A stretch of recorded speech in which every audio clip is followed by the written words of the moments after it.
scoring he's able to unlock on his own, but you see it with a guy like Bam Adebayo.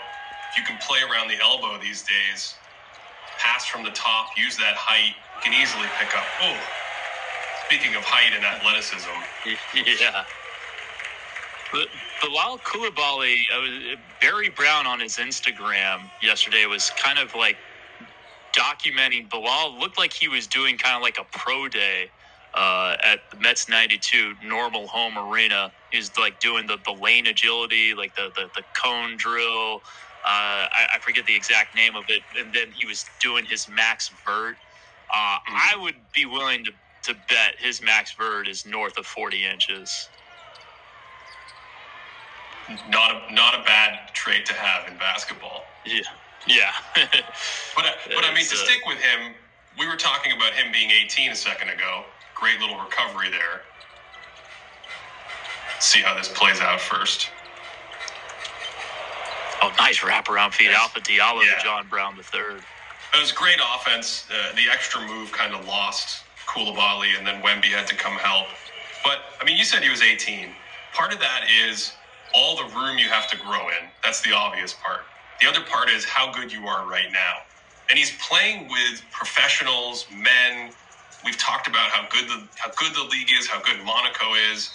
And you continue to grow like mid-season, in the season, as the playoffs progress. He's had some big games lately. I think that's the exciting part of being so young.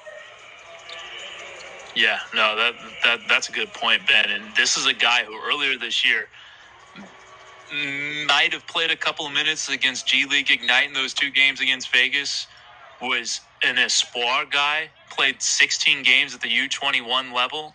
He went from that to like barely cracking the Mets 92 rotation, to coming into the rotation, to becoming an everyday starter, to helping lead this team to the finals. It has been quite the rise for Coulibaly, as it's an easy drive and finish for Elie Okobo. Well, it was easy because John Brown III sealed Wembanyama beautifully. He's a very heady player, if you haven't seen him play. Yeah, you were telling me before the game he was a thinking basketball scouting department favorite, John Brown III. Yeah, I was shown some clips from him. I think last year. It's just a small-time player who's ended up doing very well in Europe and hustles, passes, rebounds, defends very well. And you get plays like that, just a little seal screen at the last minute. Here's Wemby. They're going to essentially switch it late. And he's comfortable out here, even against the Kobo, who's really got that step back working today. Yeah.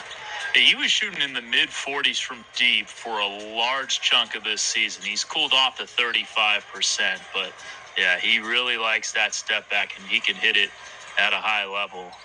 A little more on John Brown. He played in EuroLeague last year with a Russian team. He also played in Italy last year, as well as back in EuroLeague this year with Monaco. He was a 2-time Big South Player of the Year, as Wemby had to throw up that grenade with the shot clock winding down.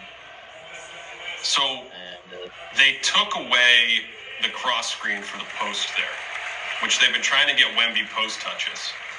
And it actually drew your favorite stat, Kevin. It drew a foul a couple possessions ago while we were talking.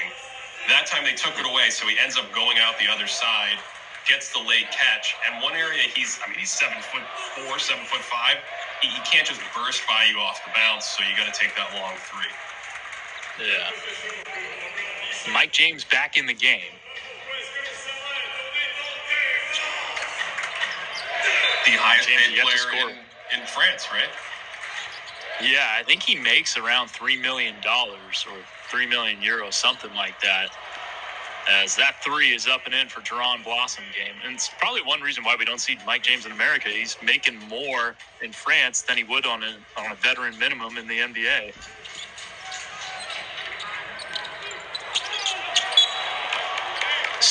Nearly stolen. The lead is down to 5. Yeah, this is a danger point. Monaco has been sharper with their offensive execution, and we're not seeing the same touches, catches, cuts, or transition activity getting